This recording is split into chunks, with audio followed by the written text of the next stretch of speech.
رحیم آج کے خصوصی پروگرام کے ساتھ میں ہوں آپ کا میزبان عید محمد۔ تو ناظرین، جو شخصیت ہمارے ساتھ آج کے پروگرام میں موجود ہیں اور ان کا شمار پاکستان کے ان انسنگ ہیروز میں ہوتا ہے کہ جنہوں نے ملک پاکستان کی خاطر اپنی جان مال سب کچھ قربان کر دیا ہے، اور صرف اسی تگدو میں رہتی ہیں کہ وہ وقت آئے کہ پاکستان ترقی یافتہ ممالک کی صف میں شامل ہو۔ تو بلا شبہ فہمیدہ کوثر جمالی صاحب ہمارے ساتھ موجود ہیں، اور یہ سوشل ایکٹیوسٹ بھی ہیں، پولیٹیشینز بھی ہیں، لیکن انہوں نے پاکستان کی تاریخ میں جو کارنامہ سر انجام دیا ہے اس کی مثال پاکستان کی تاریخ میں نہیں ملتی۔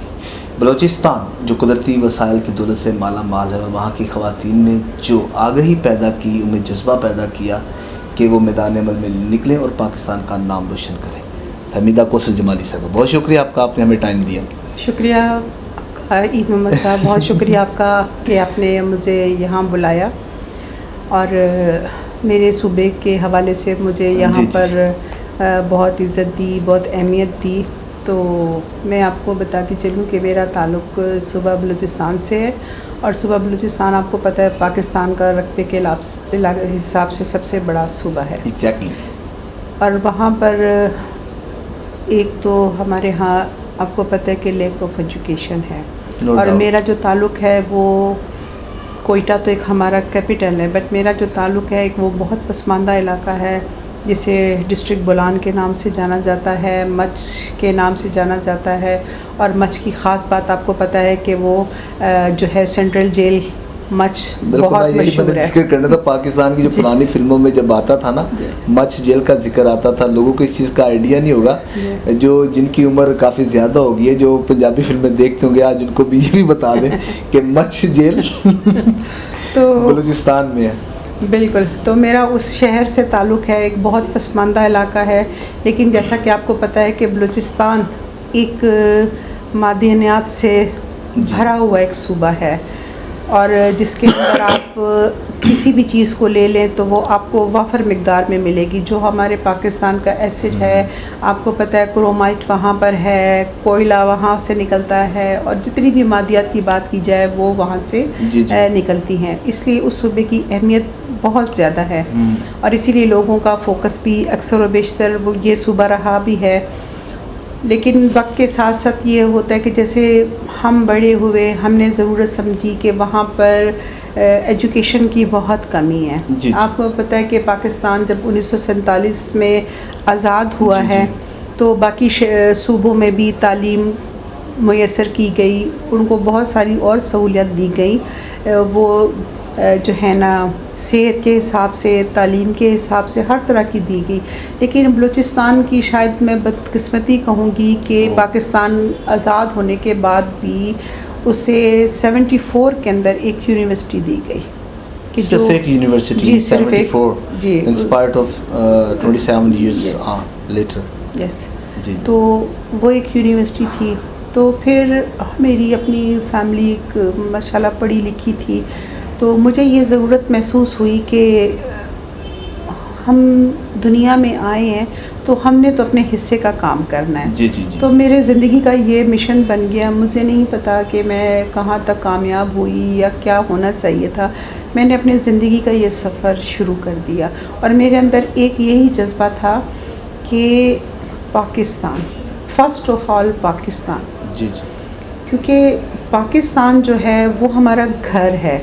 یہ 4 صوبے جب تھے تو مجھے یہ تھا کہ اس صوبے کی وجہ سے ہم بہت آگے جا سکتے ہیں، ہمارا ملک بہت ترقی کر سکتا ہے، تو ہمیں اس صوبے میں ہمیں ایسا کیا کرنا چاہیے، لوگوں کو کیسے اویئر کرنا چاہیے کہ ہم پاکستان کی ترقی میں ہم ان کے ساتھ شامل ہو سکیں، اپنا حصہ وہاں پر ڈال سکیں۔ تو اس کے لیے پھر میں نے اس کے اوپر سوچنا شروع کیا۔ آپ کو پتہ ہے کہ وہاں پر کوئی خواتین کے لیے تو گھر سے نکلنا بہت بڑی بات ہے، تو میرا الحمدللہ میری فیملی نے مجھے سپورٹ کیا اور مجھے اجازت بھی دی۔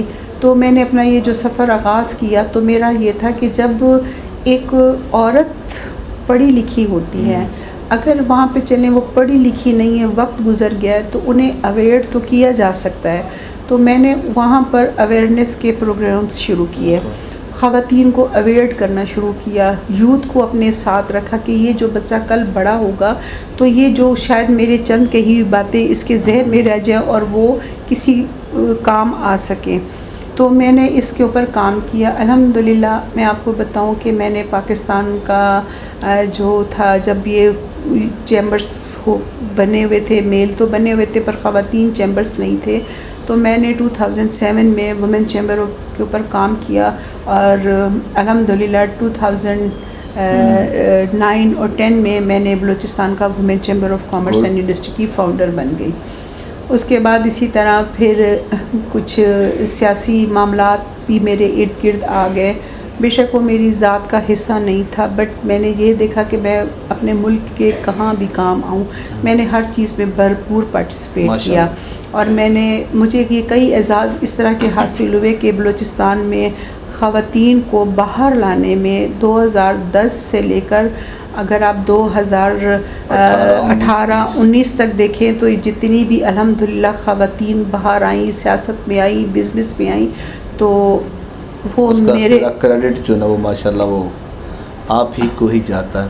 اور پھر اسی طرح 2018 کا باقاعدہ مطلب خواتین سیاست بھی کر رہی تھی، سب کچھ تھا.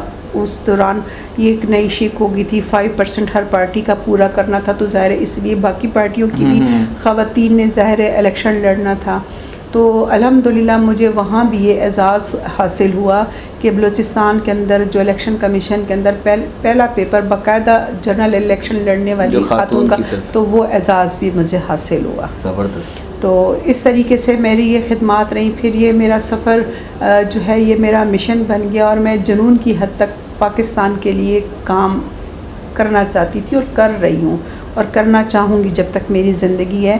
میں اپنے ملک کے لیے، جب ہمارا ملک بڑا خوبصورت تھا، وہاں پر سب قومیں، سب زبان والے لوگ سب مل جل کے رہتے تھے، تو ایک خوبصورت ہمارا گھر تھا. میری آج بھی یہ خواہش ہے کہ یہ میرا گھر اسی طرح خوبصورت بن جائے. لوگ یہاں سے جانے کی سوچتے ہیں، میں کہتی ہوں کہ نہیں، جو چلے گئے ان کو بھی میں واپس لے کر آؤں. اتنے ملک نے ہمیں اتنی عزت دی، اتنی ترقی دی، تو آج اس ملک کو میری ضرورت ہے اور میں دوبارہ واپس میں نے اپنا کم بیک کیا اپنے ملک کے لیے، اپنے عوام کے لیے، اپنی بہنوں کے لیے. اور اب میں اندر وہ تجربہ بھی آ چکا ہے، کچھ ایکسپرٹیز بھی ہیں جن کو میں بروکار لا کر اپنے پاکستان کے لیے کام کرنا چاہتی ہوں. بالکل کام کرنا چاہتی ہیں. یہاں پر آپ نے کچھ چیزیں مس کر گئی ہیں. میں چاہوں گا کہ آپ ہمارے ناظرین کو بتائیے گا، بلوچستان میں خواتین کو گھر سے نکالنے کے لیے، گھر سے نکالنے کا مطلب ان کو عملی میدان میں مردوں کے شانہ بشانہ کھڑا کرنے میں آپ کا بہت بڑا ہاتھ ہے.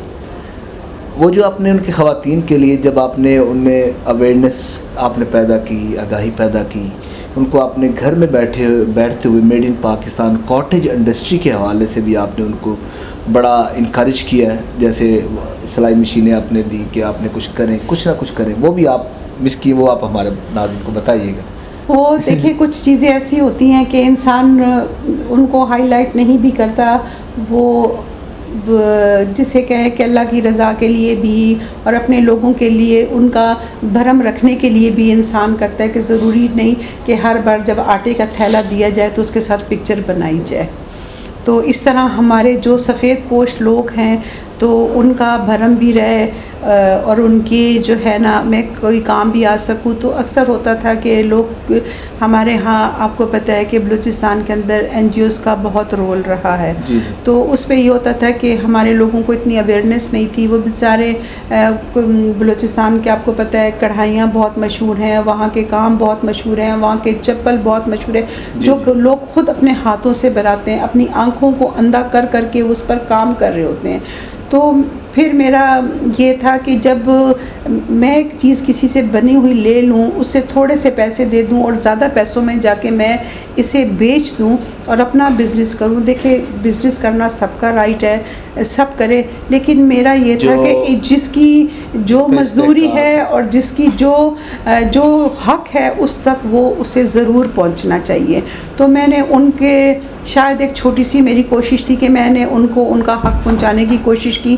میں نے ان کو سلائی مشینیں دی، میں نے ان کے لیے چھوٹے چھوٹے کمروں کے اندر ایک ووکیشنل سینٹر بنا دیے کہ آپ یہاں پہ کڑھائی کریں. پھر ان کو میں نے چیمبر آف کامرس جو بنا لیا تھا اس کے تھرو ڈائریکٹ مارکیٹ میں ایسیس کروایا کہ آپ خود آئیں, آپ اپنی چیزوں کو بیچیں, آپ اپنے لنک ڈیولپ کریں, آپ اپنے کاروبار کو بڑھائیں, اپنی معیشت کو بڑھائیں, آپ کے ملک کو فائدہ ہوگا, آپ کو فائدہ ہوگا.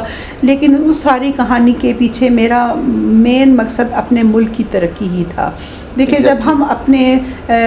جب ہمارا ملک اب جن حالات میں دیکھیں, جب ہم اپنی پروڈکشنز کریں گے, ہمارے اپنی پروڈیوس ہم کرنا شروع کر دیں گے تو دیکھیں ڈیفینیٹلی ہمارا ملک ترقی کرے گا. ایگزیکٹلی ایسا ہمارا ملک ترقی کرے گا. جی ابھی یہاں اب ایک آپ نے بات کا بھی آپ نے تذکرہ کیا تھا کہ جس طرح آٹے کی تقسیم پر حکومتیں اپنا وہ بالکل فوٹو سیشنز کرتی ہیں اور جو تذلیل کی جاتی ہے انسانیت کی, اس کی مثال تو پاکستان کی تاریخ میں نہیں ملتی. لیکن مقصد یہ ہوتا ہے کہ اگر آپ نے یہ بات کی ہے تاکہ آپ کو دیکھتے ہوئے, کیونکہ آپ ایک رول ماڈل کی حیثیت رکھتی, باقی دوسری خواتین میں بھی یہ ایک پیشن اور جذبہ پیدا ہو, جس طرح کار خیر کے لیے آپ اپنی خدمات سر انجام دے رہی, اس طرح دوسری خواتین بھی, خواہ وہ ان کا تعلق بزنس سے ہے یا ہاؤس وائفز ہیں, وہ بھی اس کار خیر میں بڑھ چڑھ کر اپنا حصہ ڈالیں. ایک واقعہ تھا جو ضعیف خاتون کا, جنہوں نے کچھ کرنا ہوتا وہ کر گزرتے ہیں. ایک ضعیف خاتون تھی, جب انہوں نے آپ سے مطالبہ کیا بلوچستان کی کہ میں اتنی ضعیف العمر ہوں تو مجھے آپ یہ بتائیں میں کیا کام کر سکتی ہوں. دیکھیے یہ واقعہ یہ ہے کہ کچھ دوستوں کی وجہ سے مشہور نہیں کرنا چاہتی تھی, لیکن یہ بات ہوئی, شاید اس بات سے کسی اور کو بھی آگاہی مل جائے. وہ اس طرح ہے کہ جب میں نے آپ کو بتایا کہ ہمارے بلوچستان میں بہت حالات بڑے پیچیدہ ہیں, وہاں روزگار کی بہت کمی ہے, بہت غربت بھی ہے. کئی جگہ ہیں کہ وہ تو بہت امیر ہے, کئی جگہ ایسی ہیں کہ جو بالکل غریب ہیں, اور حالات